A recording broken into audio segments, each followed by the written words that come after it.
Hello foodies, আসসালামু আলাইকুম। আজকের ভিডিওটা একটু ডিফারেন্ট, কারণ আজকের ভিডিওটা হচ্ছে একটা ফেয়ারওয়েল ভিডিও। তো মূলত এখানে হচ্ছে আমি আমার ডরথি আপুর জন্য একটা কেক বানাইছি কংগ্রাচুলেশনস লিখে। আর কি জন্য সেটা আপনারা ভিডিওর পরবর্তীতেই দেখতে পারবেন। সো এই কেকটা বানাইতে আমার খুবই হ্যাসেল হয়েছে, কেননা আমি খুব তাড়াহুড়া করে কেকটা বানাইছি একদম লাস্ট মুমেন্টে। মূলত আমার আগের থেকে ইচ্ছা ছিল যে আপুর জন্য একটা কেক বানাবো যেদিন আপুর সাথে লাস্ট দেখা হবে। তো আপু হঠাৎ করে সাডেনলি বলতেছে যে পরের দিন দেখা করবে, তাও আবার রাত 10টা কি 11টার দিকে। তখন আমি তাড়াহুড়া করে এই কেকটা বানাইছিলাম অ্যান্ড ডিজাইন নিয়ে আমি খুবই কনফিউজ ছিলাম, তাও কোনোরকম আর কি বানাইছি। অ্যান্ড পরের দিন এখানে আমি হচ্ছে চলে গেছিলাম বুমার্সে বনানীতে।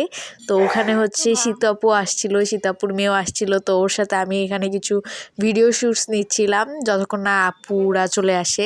তো আপুর হচ্ছে অফিস হচ্ছে এই বুমার্সের বিল্ডিংটার উপরেই ছিল। তো আপু হচ্ছে অফিস শেষ করে লাঞ্চ ব্রেকে হচ্ছে আমাদের সাথে দেখা করার কথা।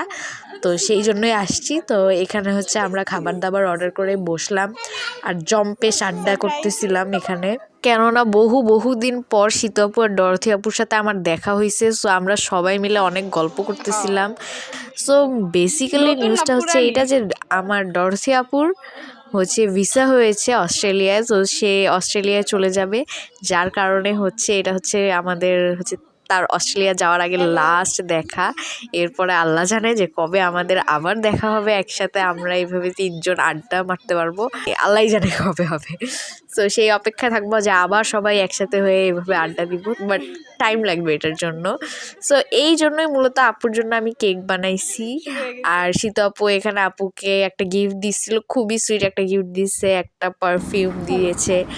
সো এই তো আমরা খাওয়া দাওয়া শেষ করে হচ্ছে কেক কাটিংয়ের পর্বতে চলে যাব। অ্যান্ড আমার সবচেয়ে ভালো লাগছিল যে সুভা অনেক খুশি হয়েছে কেক দেখে, আর কেক খেয়েও অনেক মজা পেয়েছে। এটা একটা অ্যাচিভমেন্ট ছিল আমার যে সবাই কেক খেয়ে অনেক মজা পাইছে। আমি জাস্ট খুবই স্ক্যার্ড ছিলাম যে সবাই কেকটা খেয়ে মজা পাবে কিনা, কারণ আমি খুব তাড়াহুড়োর উপরে কেকটা বানাইছিলাম একদম লাস্ট মোমেন্টে। নর্মালি আমি কেক খুব রিল্যাক্সে বানাই, রিল্যাক্স মুড নিয়ে একদম আরামসে। বাট এই ফার্স্ট টাইম আমি এত রাশের উপর কেক বানাইছি, আর অনেস্টলি আমার নিজের খাওয়াও মজা লাগছে। আর সবাই অনেক মজা পেয়েছে, ডরথি আপু, শীত আপু, সবাই। সো এইটাই আমার একটা অ্যাচিভমেন্ট ছিল যে এত তাড়াহুড়ো করে কেক বানাইছিলাম, জাস্ট সবার ভালো লাগছে, এটা একটা স্যাটিসফ্যাকশন। আর আপুকে অনেক মিস করব, আর আপুর আপকামিং লাইফের জন্য অনেক ওয়েল উইশেস। অ্যান্ড সে আমার অনেক বড় ওয়েল উইশার, আমাকে অনেক ভালোভাবে গাইড করেছে। আমি আপুকে অনেক মিস করব, অলরেডি আমি আপুকে মিস করতেছি। So that was it. So আজকে এই পর্যন্তই, আল্লাহ হাফেজ।